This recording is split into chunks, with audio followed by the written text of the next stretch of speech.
औज़ुबिल्लाहिमिनश्शैतानिर्रजीम बिस्मिल्लाहिर्रहमानिर्रहीम। प्यारे बच्चों, आज मैंने क्लास 6 लिया है। सब्जेक्ट है इंग्लिश और टॉपिक है आर्टिकल्स।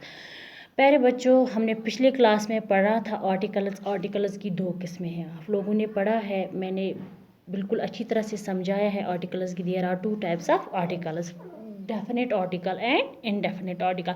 डेफिनेट आर्टिकल जो इनडेफिनेट आर्टिकल जो हमने इंडेफिनिट आर्टिकल जो हमने पहले ही क्लास में डिस्कस किया था। अब रह गई थी उसकी दूसरी किस्म, डेफिनेट आर्टिकल।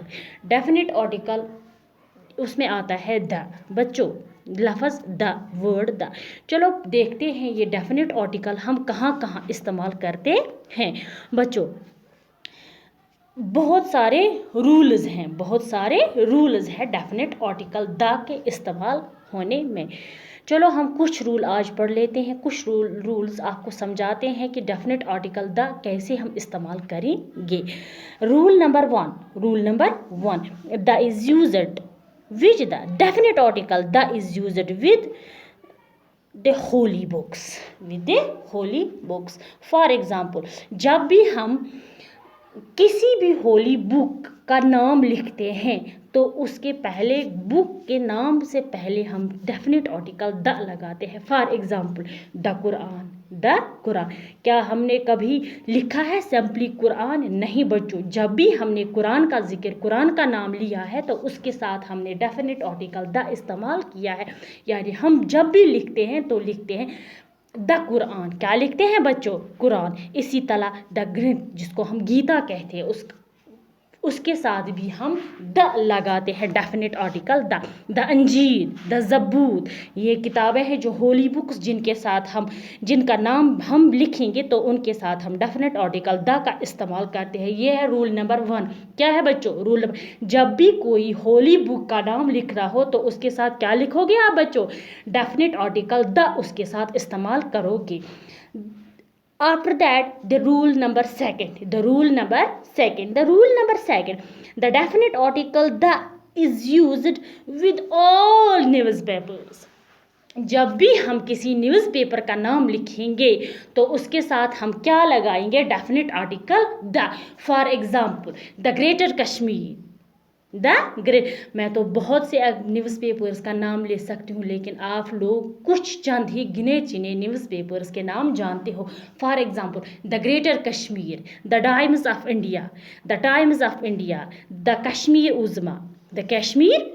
ये कुछ न्यूज़पेपर्स हैं जब भी हम, क्या रहा अब दूसरा रूल बच्चों, जब भी हम न्यूज़पेपर का नाम लगाएंगे तो उसके साथ हम क्या लगाएंगे? Definite article the. इसी तरह rule number third, the is used with those buildings which are having historical background. बच्चों, जब भी हम किसी ऐसी बिल्डिंग का नाम लिखते हैं जिसके पीछे कुछ ना कुछ तारीख होगी, कुछ ना कुछ हिस्टोरिकल बैकग्राउंड होगा, तो उसके साथ हम क्या इस्तेमाल करते हैं? Definite article the. क्या करते हैं बच्चों? Definite article the. For example, Taj Mahal का नाम तो बच्चों आप सभी लोगों ने सुना होगा। जब भी हम ताजमहल का नाम लिखते हैं तो हम क्या लिखते हैं? The Taj Mahal, the Jamia Masjid Delhi, the Faisal mask. ये जो फैसल मास्क है ये कहाँ है? पाकिस्तान में वाक़ा है। कुछ हिस्टोरिकल बैकग्राउंड्स हैं, कुछ भी, जब भी कभी हम किसी बिल्डिंग का नाम लिखते हैं, सिर्फ उन इमारतों का नाम जिनकी कुछ हिस्टोरिकल बैकग्राउंड्स हो, जिनकी कुछ तारीख हो, उनके साथ हम क्या करते हैं? Use definite article the. इसी तरह बच्चों और एक रूल है, रूल नंबर 4। क्या है वो बच्चों? जब भी हम किसी रिवर का नाम लिखते हैं तो उसके साथ भी हम डेफिनेट आर्टिकल द लिखते हैं। यानी कि द इज यूज्ड विद, देखो बच्चों कैसे हम लिखेंगे? जहलम, दरियाई जहलम, सुना होगा आपने, लेकिन जब हम इंग्लिश में उसका नाम लिखते हैं तो हम क्या लिखेंगे? द जहलम, द गंगा, हम ब्रह्मपुत्रा, द ब्रह्मपुत्रा।